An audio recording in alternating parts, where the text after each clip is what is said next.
RX-100, RX-135 90കളിൽ ഇറങ്ങിയിട്ടുള്ള രണ്ട് model. ഇന്നും ആളുകളോട് ചോദിക്കുകയാണെങ്കിൽ ഏതാണ് ഇഷ്ടപ്പെട്ട മോട്ടോർ സൈക്കിൾ എന്ന് ചോദിക്കുകയാണെങ്കിൽ അവരുടെ ഉത്തരം ചിലപ്പോഴെങ്കിലും ഈ രണ്ട് വാഹനങ്ങളായിരിക്കും. ചിലപ്പോൾ ഒട്ടും എക്സ്പീരിയൻസ് ചെയ്യാത്ത ഒരു ആളോ അല്ലെങ്കിൽ ഒന്ന് കയറിയിരിക്കുക പോലും ചെയ്യാത്ത ഒരാളുടെയും ഉത്തരം ചിലപ്പോൾ ഇത് തന്നെയായിരിക്കും. പലപ്പോഴും നമ്മളൊക്കെ ചിന്തിച്ചിട്ടുള്ള കാര്യമാണ് എന്തുകൊണ്ടാണ് ഇത്രയും അധികം ഫാൻസ് അല്ലെങ്കിൽ ഇത്രയധികം ഫോളോവേഴ്സ് ഈ രണ്ട് വണ്ടികൾക്കുള്ളത്. കാരണം ഇന്നത്തെ വണ്ടികളായിട്ട് കമ്പയർ ചെയ്യുമ്പോൾ യാതൊരു തരത്തിലും ലുക്ക് വൈസ് നോക്കുകയാണെങ്കിലും പെർഫോമൻസ് വൈസ് നോക്കുകയാണെങ്കിലും ഇലക്ട്രോണിക്കലി ആണെങ്കിലും വളരെയധികം ഔട്ട്ഡേറ്റഡ് ആണ് ഈ രണ്ട് വണ്ടികളും. പിന്നെ എന്തുമാത്രം പ്രത്യേകതയാണ് ഈ രണ്ട് വണ്ടികൾക്കുള്ളത്? The answer is very simple. ഉത്തരം വളരെ ലളിതമാണ്. The feel that this motorcycle gives. ഈ രണ്ട് വാഹനങ്ങളും തരുന്ന ഫീൽ അത് ഇന്നത്തെ കാലത്ത് ഒരു വാഹനത്തിനും തരാൻ പറ്റില്ല എന്നുള്ളതാണ് ഈ രണ്ട് വാഹനത്തിൻ്റെയും പ്രത്യേകത. അതുതന്നെയാണ് ഇന്നും മിക്കവരുടെയും മനസ്സിൽ, ഒരുപക്ഷെ വാഹനപ്രേമികളുടെ മനസ്സിൽ ഇന്നും ഈ രണ്ട് വണ്ടികൾ നിൽക്കാനുള്ള ഒരേ ഒരു കാരണം അതായിരിക്കും. നമ്മൾ ഓടിക്കുന്ന ഓരോ കിലോമീറ്ററും, നമ്മൾ ആ വണ്ടിയിൽ സഞ്ചരിക്കുന്ന ഓരോ മിനിറ്റും നല്ലൊരു ഓർമ്മകളാക്കി തരും എന്നുള്ളതാണ് ആ രണ്ട് വണ്ടികളുടെ പ്രത്യേകത.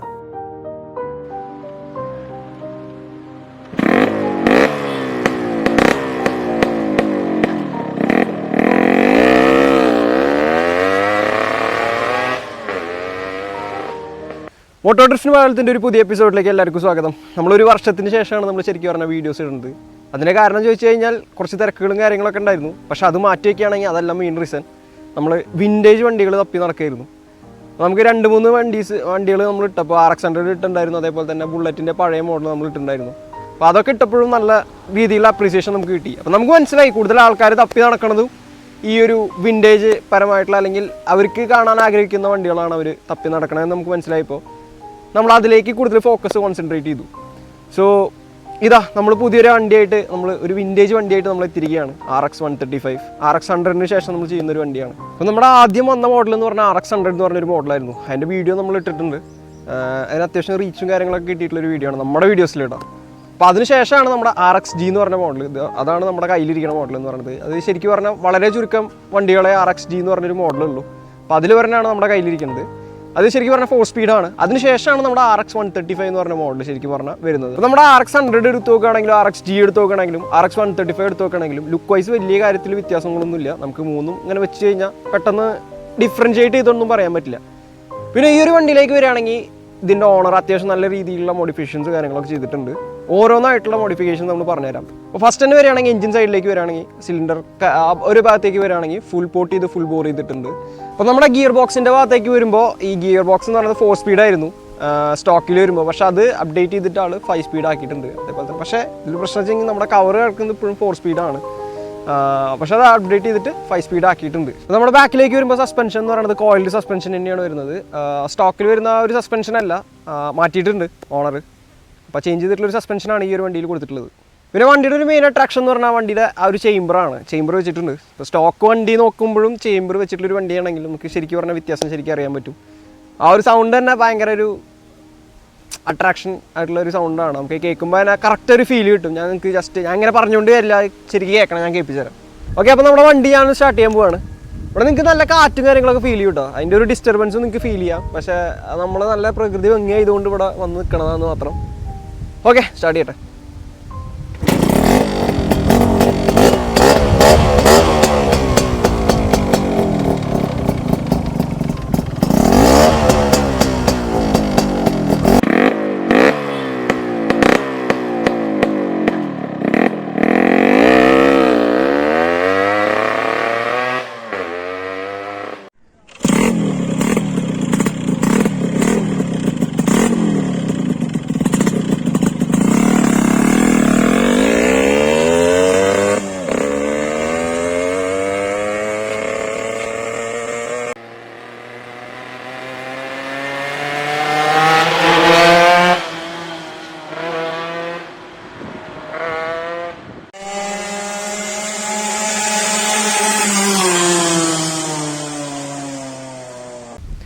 നമ്മുടെ ചേമ്പറിൻ്റെ ഭാഗത്തേക്ക് വന്നു കഴിഞ്ഞാൽ ഇൻഡോനേഷ്യൻ ലോബ്സ്റ്റർ എന്ന് പറഞ്ഞൊരു ചേമ്പറാണ്. അത് നമ്മുടെ ഇൻഡോനേഷ്യയിൽ നിന്നൊക്കെ ഇമ്പോർട്ട് ചെയ്യുന്ന സംഭവമാണ്. പക്ഷേ നമ്മുടെ ഇവിടെ കേരളത്തിൽ തന്നെ ബിൽഡ് ചെയ്തിട്ടുള്ളൊരു രീതിയാണ് ഇവിടെ നമ്മുടെ വണ്ടിയിൽ വെച്ചിരിക്കുന്നതെന്ന് പറഞ്ഞു കഴിഞ്ഞാൽ.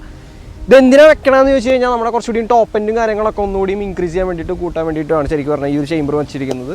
പിന്നെ നമ്മുടെ വണ്ടിക്ക് വന്നിരുന്നതെന്ന് പറഞ്ഞാൽ ഒരു ക്വിക്ക് ത്രോട്ടിൽ വെച്ചിട്ടുണ്ട്. അതായത് ജസ്റ്റ് ഒന്ന് കൂട്ടുമ്പോൾ തന്നെ വണ്ടിയുടെ മാക്സിമത്തിലേക്ക് എത്തിയാൻ വേണ്ടിയിട്ടാണ് ഈ ഒരു ക്വിക്ക് ത്രോട്ടിൽ എന്ന് പറഞ്ഞ സംഭവം വെച്ചിരിക്കുന്നത്. ബങ്ക് ബോൺ എന്ന് പറഞ്ഞൊരു ക്വിക്ക് ത്രോട്ടിലാണ് വെച്ചിരിക്കുന്നത്. അപ്പോൾ നമ്മുടെ വണ്ടിയുടെ ഫ്രണ്ടിലേക്ക് വരികയാണെങ്കിൽ ഡിസ്ക് എന്ന് പറയുന്നത് പൾസർ 150യുടെ ഡിസ്ക്കാണ് വണ്ടിക്ക് വെച്ചിരിക്കുന്നത്. ഒരു പെർഫോമൻസ് നോക്കുകയാണെന്നുണ്ടെങ്കിൽ കുഴപ്പമൊന്നുമില്ല, അത്യാവശ്യം പിടിച്ചെടുത്ത് വണ്ടി നിൽക്കുന്നുണ്ട്. ഇത്രയൊക്കെയാണ് മൊത്തത്തിൽ വണ്ടിയെക്കുറിച്ച് എനിക്ക് പറയാനുള്ളത്.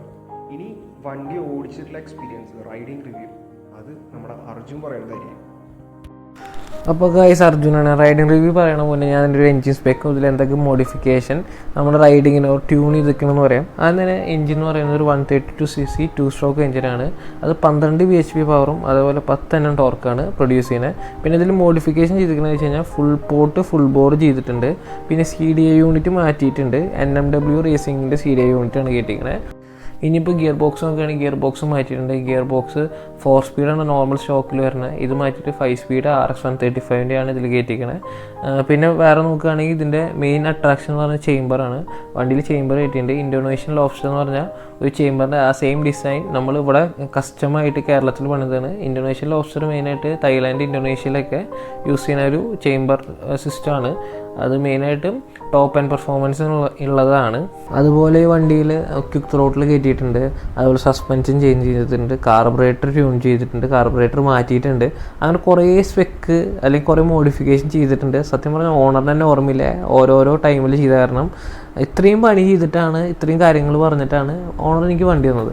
അപ്പോൾ ഇത്രയും സ്പെക്ക് കേട്ടിട്ടാണ് ഞാൻ ഈ വണ്ടി ഓടിക്കുന്നത്. അപ്പോൾ ഞാൻ ഭയങ്കര എക്സൈറ്റഡ് ആയിരുന്നു. എന്നിട്ട് ഓടിച്ചു തുടങ്ങിയപ്പോൾ എനിക്ക് സാധാ ഒരു 100cc 110cc വണ്ടി ഓടിക്കുന്ന പോലെ എനിക്ക് തോന്നിയുള്ളൂ.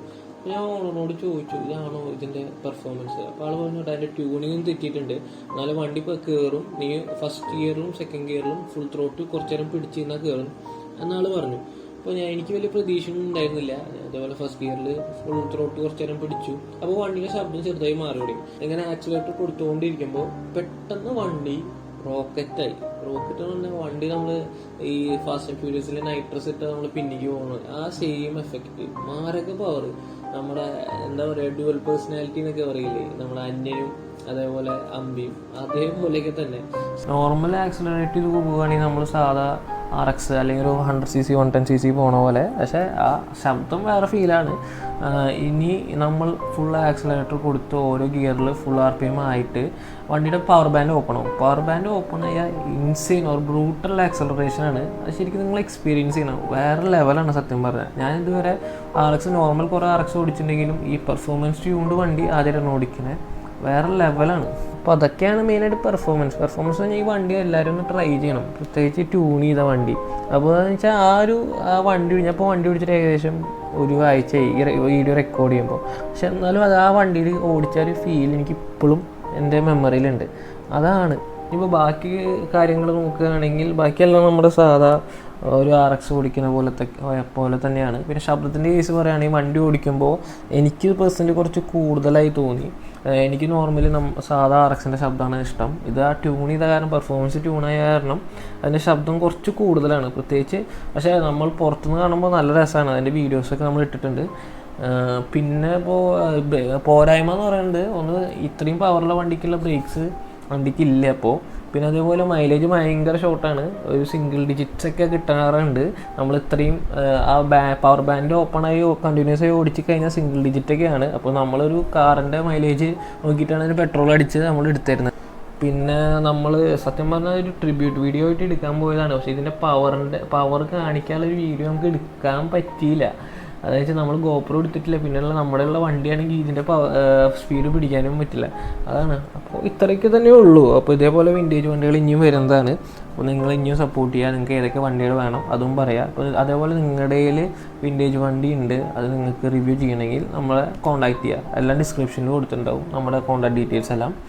അപ്പോൾ ഇത്രയൊക്കെയുള്ളൂ. It's me Arjun signing off. By.